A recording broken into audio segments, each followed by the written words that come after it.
Morning, ladies and gentlemen, boys and girls.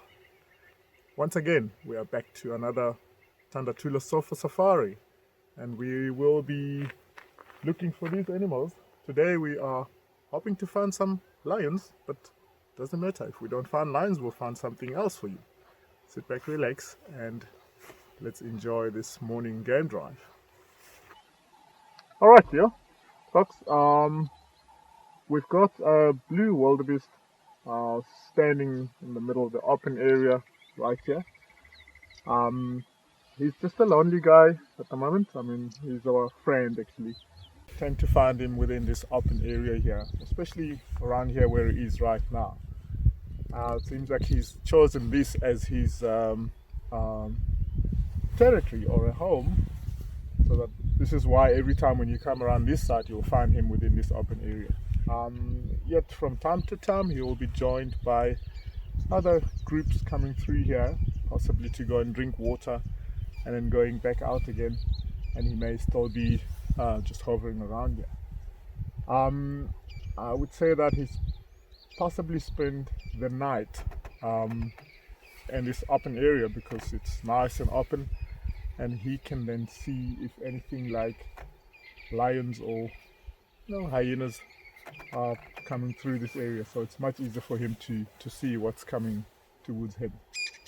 And this morning he's probably getting up now. Maybe he's gonna graze and slowly heading back to the water hole, and then possibly spending a little bit of time within this area. He will spend most of his time within about 2 kilometers radius within this area here, especially because it's very close to the water area here, so he will be around here. Well, good meal for lions, and it could be very easy to kill. They aren't like buffaloes. I mean, even though they have horns, but they don't fight as much as buffaloes do. So they tend to either run away from the prey. I mean, not the prey; they are the prey, but from the predators. Otherwise, if they try to stand and fight, they may be killed. Okay. It has a very long tail. I know it's probably not that easy to see that, but you can see as it's switching from left to right there, trying to get rid of the flies and some other little bugs that are irritating him. Traditionally, the tail of a wildebeest is used by sangomas. So what they do, I don't know if you've ever been to their house and see what sangomas use. So they will have this tail in a little piece of stick. Of course, it's very long, and you see them using it to. I can't really explain exactly what it is in English, but Kufemba in Shangan or Tsonga, that's what they do. So you see them in most cases using this tail of a wildebeest. I know the hyena is also another one that they use. They both have various reasons why they would use a wildebeest tail and the hyena's tail. Okay.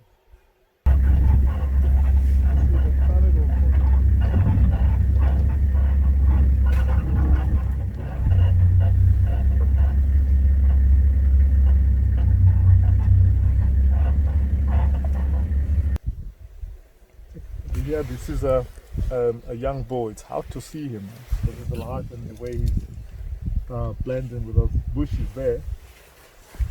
And that's the female over there, busy eating the grass. Very interesting. If you check these guys right now as they are feeding, now they'll grab the grass because the grass is now dry. They'll grab the grass and they'll dust it off, so that anything that's possibly stuck within that grass will fall off before they eat it. So they don't end up eating all these little bugs or locusts, or they can be anything. And at the same time also they're just trying to get rid of the very sort of dry stuff around that grass, because on the inside of the grass the little stem is still nice and wet. So that's what they are eating. But it's just amazing how they will first clean it up. You would assume that they'll just, take everything and just eat. And they don't do it like that. They would rather clean it first and then eat. Okay. There's a tiny little baby elephant. I guess that would be the mother very close by there. You can see everyone else is okay, but the little baby is kind of like lifting up its trunk. I'm sure it can actually smell or get more scent from this direction because the wind is actually carrying more scent towards them. So even that, it doesn't bother anyone else, but the baby you can see is checking out, looking. The baby could cause problems, you could activate the parents to possibly charge or try and see what's happening, depending on what the baby is doing. I was once just parking like this, and we had a little baby not far from our vehicle. And this was a very big herd of elephants. And we've driven off-road into the bush. And now this baby elephant came closer to the vehicle and it started like playing, honestly. But the playing became something serious, which I didn't know. So now the baby is running towards the car, stopping and going back, running. Then at the end of the day, it was like trumpeting. And then finally it started like growling, it went like, and that alone got the parents to come check. And as I was parking like this, from the back I could hear this lady shouting, "She's coming!" So now so I look back and there's the mother running towards the vehicle. Obviously the baby was close to our vehicle, so whether the mother was running towards the baby or the vehicle, that you cannot tell. So in that case I decided, okay, I think we need to get out of here. So now I drove off, and as I drove off I could hear already on the other side of the bushes, these elephants were just all over the show. I could hear this, and you can hear the whole bush was like moving now. Okay, so I thought, no, we better get out of here. So I started driving fast, and obviously it's through bush grass, you can't really see what's going on the ground, and I went through these potholes and stuff, and finally we got back to the road. And when I look back on the game viewer like this, I couldn't see anyone. So, and I look way back there in the bush where the elephants were. They are all together and they're still growling. So literally I thought that I've lost my guest, because now I can't see them here. And my eyes went like this big. The second thought was, where do I go? Back to camp or straight home from there? And the next thing, I looked under the seat, and these two ladies were both tucked under the seat. And that's where they were. So then I was happy because now I found them again. But for a second, that actually got me, because where we drove through, it was not an easy place to drive and too bumpy and things like that. So I thought maybe check them out. So yeah, that scared me for a second. But also, you wouldn't like to be attacked by one of these guys. In my experiences, I've been through an attack of an elephant. They're such a big animals and they are so powerful. Like not until you get there, then you know what it's like. So I have been attacked by one of these female elephants. She was very aggressive. She came after me and she got me. I had just with me, but the tracker, and I shouting telling him to get them out of there. He had managed to take them out. But because I was the first target, and the way she came out of the bush, it was like right here. So she first got me, and she nailed me on the ground and wrestled me. And I can tell you, the only thing I remembered is when she was coming and when she knocked me down. That I felt. But after that, I think I was just confused. So all I could hear was, there was, I couldn't say anything. And then literally silent. And I couldn't see, so I didn't know if she was standing there or what. And at the background I could hear this.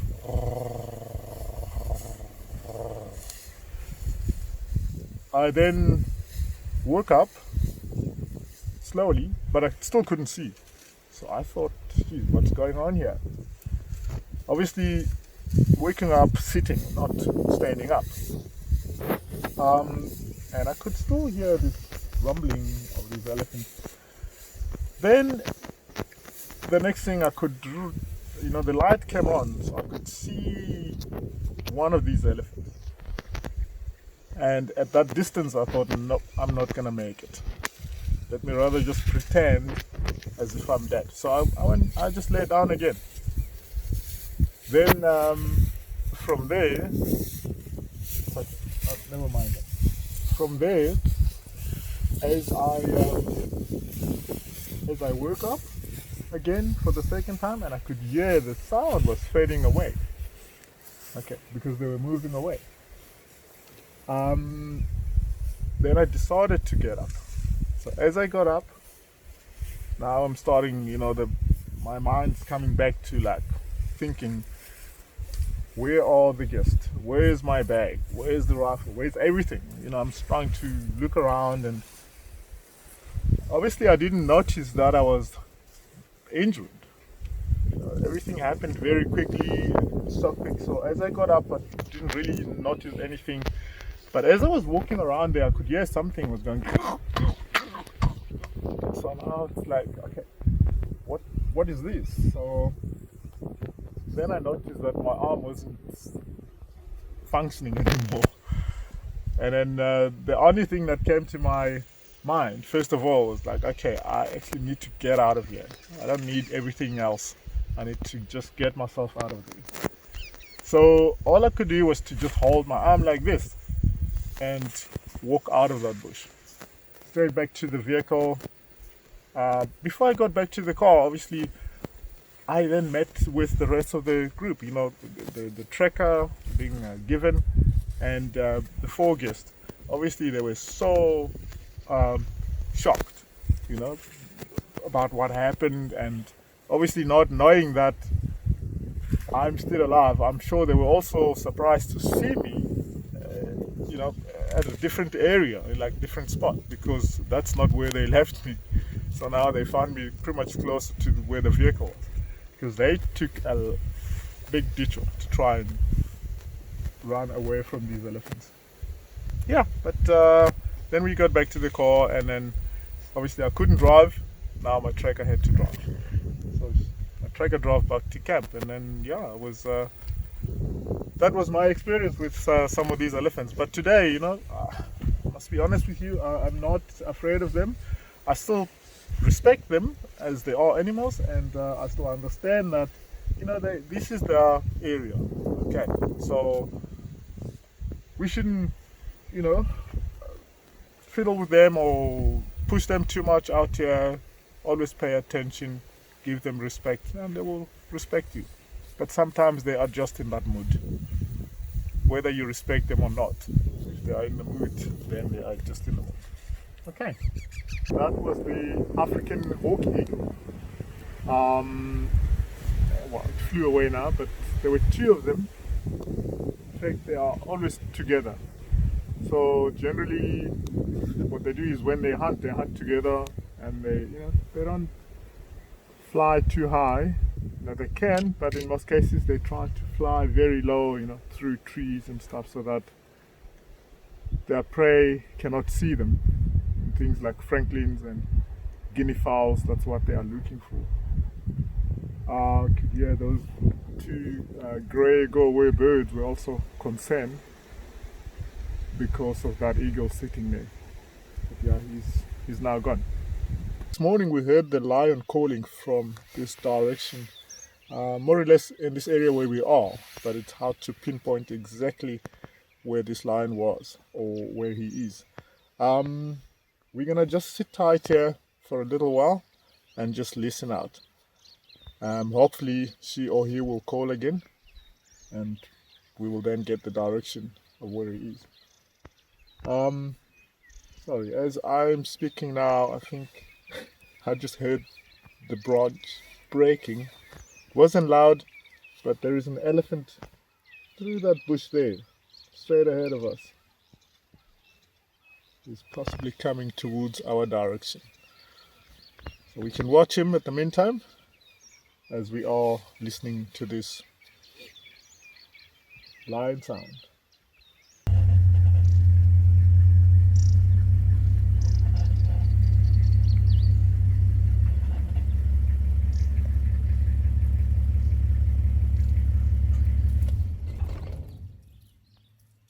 He broke the branch off the tree there. He will try his best by wrapping the branch and pull it, like trying to lay all the thorns to one direction before he breaks it. And that could also be a part of maybe trying to clean it off. You know, if there's things like spiders and some other little bugs will be clean. And then he will break the branch and put it in his mouth. But yeah, I said, you know, thorns are thorns. At the end of the day, when he breaks it and put it in his mouth, they are still there. So they don't hurt him at all. He's okay with it. Every time when I'm watching elephants, especially early in the morning, winter season, when it's very cold in the morning, every time you come across them, it's almost as if they are doing things very slowly, you know, compared to when you watch them midday when it's warmer. Right now, if you look at this guy, you'll see, obviously, his ears are also not as busy because it's not that hot yet. He will flap them from time to time, but not like when it's like 36 or 38 degrees midday. Then he will flap them constantly. For now, you can see he uses them, you know, from time to time, and then he stays cool, nice and calm, chewing slowly. You know, even if with his trunk, you can see he's doing things very slowly. I don't know what it is. It could be that it's cold, but for such a big animal like this one, I don't know how cold they get. So, but yeah, every time I see them, like in the cold mornings, they tend to be this slow.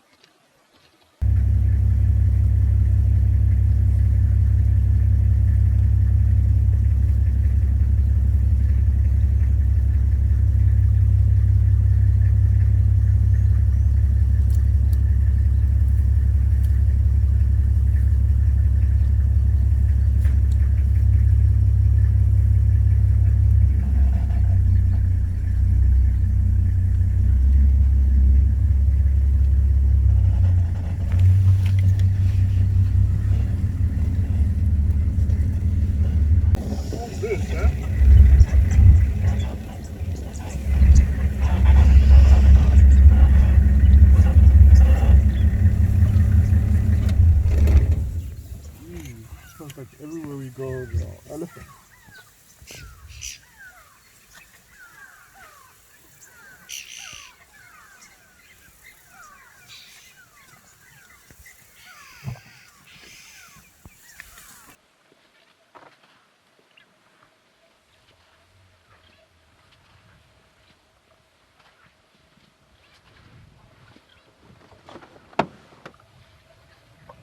Alright folks, another great beautiful herd of elephants this morning again.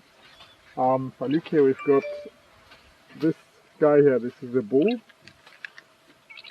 on the far right, and then, well, let's say the third one much more closer to us, the one that's moving now, that's also a bull moving towards the female. And how you can tell the differences between a bull and a cow is basically the size counts as well. So bulls tend to grow even large, very large. Females can also be very big, but if you look at the head, the male's or the bull's head is much more rounded compared to the female one. The female ones are pretty much flat on top, and you end up seeing the point on their forehead. If you look at their tusks as well, between a bull and a cow or a female, their tusks are also different. The bulls will have a much more larger tusk compared to the females. Females also, they may be long, but not as thick as those of the bull. So if you look at that guy there, the one I pointed, being the bull, you can see his tusks. They are quite thick and long. It's very common for most of the elephants, those who have tusks, because some of them are bone tuskless. Okay, you will see within the herd like this. Oh, this is a very classic example on our left hand side over here. The guys with tusks, you also notice that maybe one of the either left or right tusks, which will be a lot more shorter than the other one.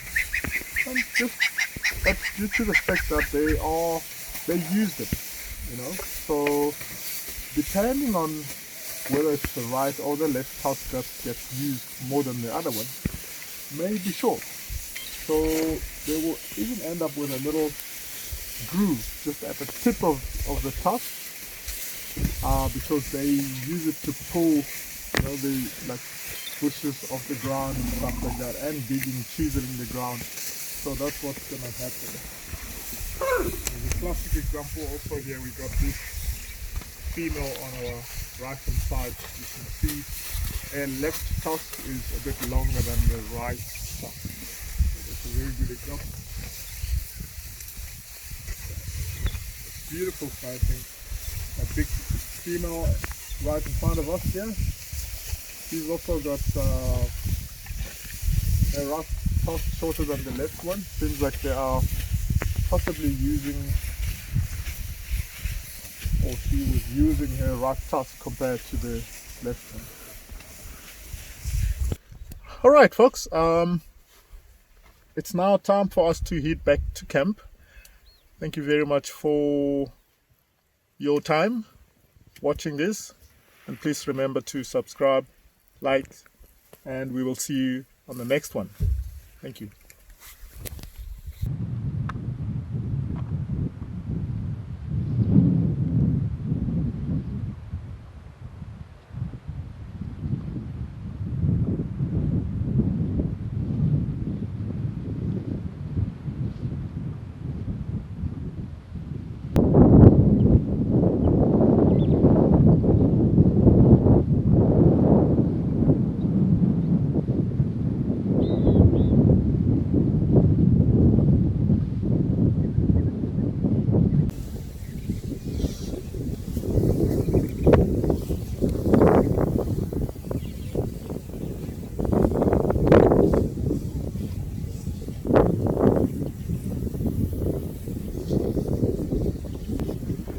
What excellent herd of elephants that we found right here near our camp. You can see they're all going straight. They're not eating at all. They're going directly to the water, because they can also smell the water already. If you look at one of the females there, she's got a trunk up and facing directly to the well. That's where they're going to.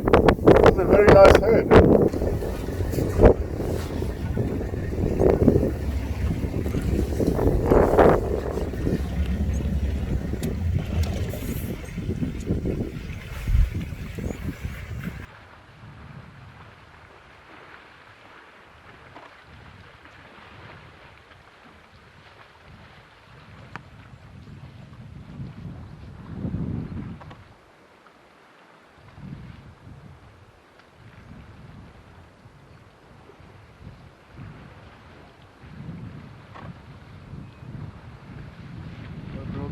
trying to go after the